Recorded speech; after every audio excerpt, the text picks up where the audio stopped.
So, ayan, medyo okay yung ating camera. Hi guys! Welcome back to another video. Ngayon ay araw ng Martes at hapon, alas 5 na. Ngayon lang ako nakapag-video kunuhay. So, maayong pagpanihapon sa ato adiha, sa mga Bisaya.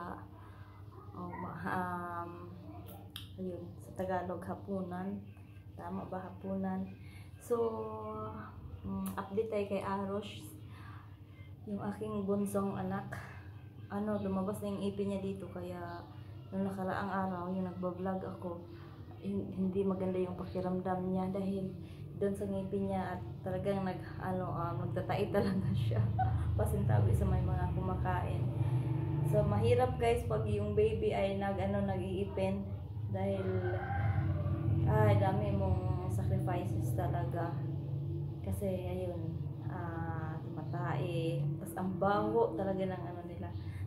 Tapos hindi sila komportable ba, iyak nang iyak, lagnat. Ayan, si Aras nilalagnat pa din hanggang ngayon. So tuloy-tuloy yung pag-inom ng kanyang gamot. At ewan ko, pakainin ko siguro siya ng Cerelac dahil kanina kumain lang siya ng nan, hindi nga din niya naubos. Kumakain, paborito ni Aros yung nan. At maaga pa lang gumawa ako ng homemade na fries. So hindi siya fresh talaga siya guys.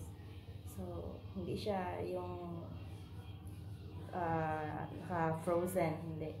Yung gawang homemade na fresh alu. So ano ba ang gagawin namin? Hindi ko lang alam guys kung anong gagawin namin ngayong hapunan.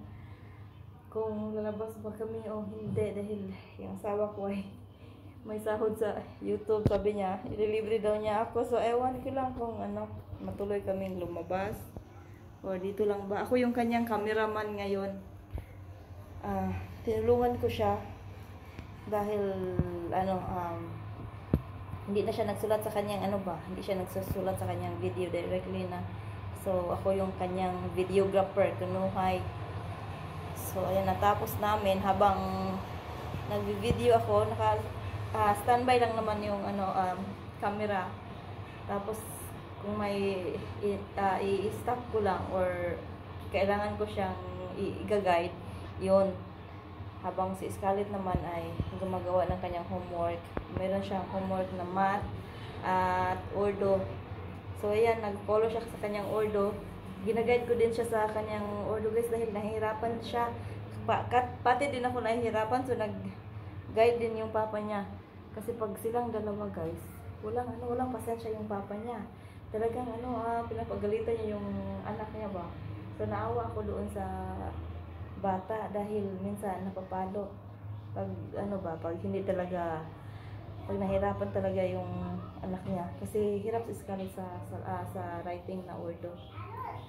Nakapagsalita si Scarlett, marunong si Scarlett magsalita ng ordo. Pero hirap siya magsunod. So, ayan, hindi sumusunod. Hi, Arosh! Mommy, who are you talking? I am making my video. You want to say hi? Yeah. Say hi.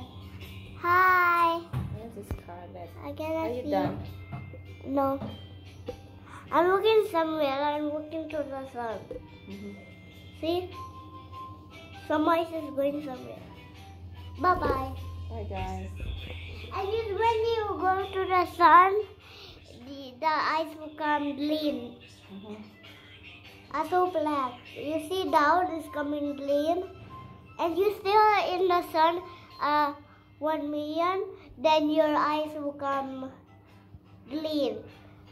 And you stare inside every time, then your eyes will...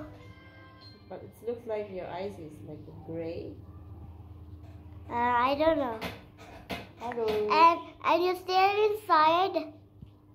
And you stare inside, then your eyes, the clean eye, the eyes will go away. The clean. Okay? Bye bye. How about yours? You want to say hi? He said I like blue. Ajarosh. Ajarosh. Ajarosh. I said I like I'll take you again, Pati Arosh. Papa, this is a cat. Ayan si Arosh guys, yung katawan niya ay talagang nangangayat si Arosh. Ngayon siya tayo ng tayo. Pang-apat ata. Tapos tingnan ko ulit kung kumain ba siya. Si hi, ate. Hi, ate. Bye. Bye. Remember what I said, okay, guys? Si bye. I-end ko na lang to guys kasi baka Bye-bye. nagana siya.